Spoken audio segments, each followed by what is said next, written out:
What do we mean by fatigue? I'm going to try my best and break it down. What is it and where does it come from? And what is then fatigue management? So basically, the thing is that the same training that makes you better also causes fatigue and makes you tired, which means that it is just as important to manage your recovery and total fatigue as your overload training, if progressive overload is your goal. So the key is being able to overload over and over again without having so much fatigue that it becomes a limiting factor. But the fatigue itself is limiting you from further progression, or is so high that the progression itself is really, really slow or hard, too hard. So the rule of progressive overload is basically that things have to get harder and harder all the time, which also means that it gets harder for you and your body to present that new overload. Each time it costs a little bit more out of you and your body to perform that extra work which is needed to progress from the last session. This overloading comes with the price of the fatigue. And if we let this fatigue rise too much, so that we haven't recovered enough to perform a new progressive overload, then we might just be in the gym grinding, feeling a little bit crappy, maybe like we're stuck, weak, or even that we hit a plateau.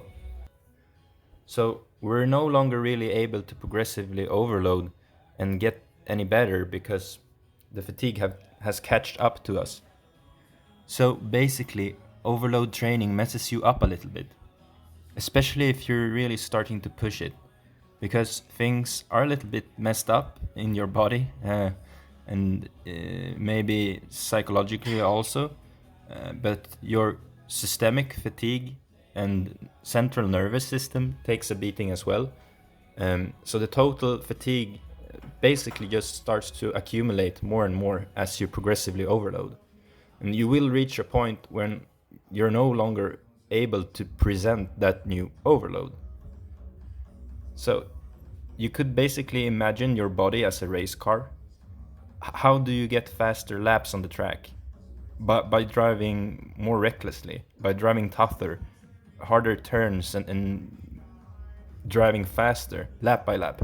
Pushing your car this way causes some screws to be loose, maybe the tires needs to be changed, the brakes and other parts need to be repaired, and whatever stuff a car needs to perform at that level. How do you need your race car to work when you're pushing its limits? Can you have like a bunch of parts that are loose and all crappy? And a loose steering wheel and bad tires? No, you need to be in good shape to even have a chance to break your last records. So, the very act of pushing the limits, presenting overload by overload, closer and closer to failure and all the way into failure, repeatedly, causes wear and tear on the body. It's no way to get around this, basically. But we have to do it to progress, to get better, to get those PRs or to hit those numbers. But we also have to manage the fatigue it brings. Otherwise, we're not in shape to train with progressively overload, not only week by week, but month by month and for years, because uh, we all know that that's what it takes. It's not about training hard enough, it's about training hard enough and smart, maximizing gains and minimizing injuries.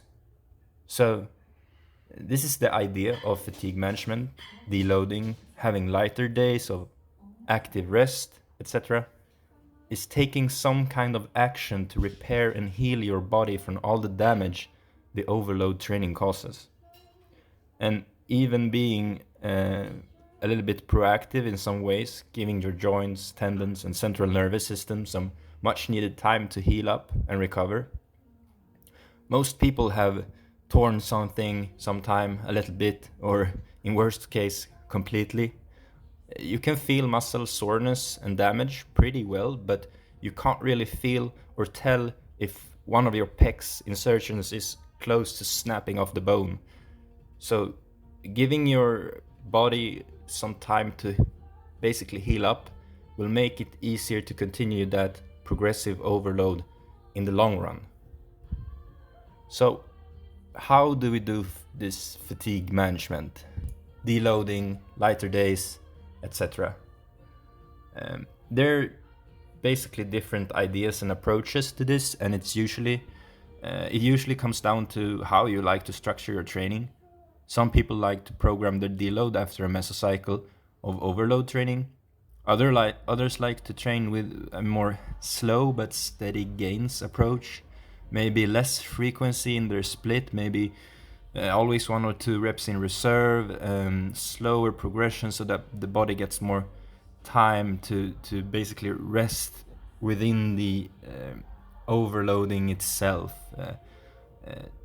Less hefty approach on the progression, so to speak. And that could also be a way to do it, but if you want to make sure that you're actually pushing the limits, you have to go there. You have to go into that hell week and perform at your maximum, and then take some recovery after that.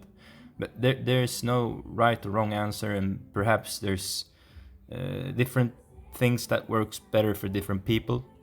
And some people just have a lighter day or a rest day in their program, and they just keep on running the same program as long as they want or can, or as long as they can continue to progressively overload, basically. One should always listen to their body, of course, but in my opinion, there's some benefits to programming a deload, or basically making sure that you start off at a point in your training where you'll be able to present overload for some weeks to come, and make it harder and harder, and then basically have some rest and repeat. In that way, you're totally sure, as long as you follow the plan, that you will continue to progressively overload, and you have taken the fatigue management into account. And finally, of course, there's some fucking hardcore people and that train every day. Every day is no pain, no gain. They don't know when to back off, are either on a ton of gear or end up in the hospital, usually both. My advice is take recovery seriously, guys. Make efforts to minimize your total fatigue, and take some time off when you feel that you need it, at least. You're not going to lose muscle mass from a week of light training. Eat healthy, sleep well, be smart, be in from the long run, and keep on making the steady gains. Peace.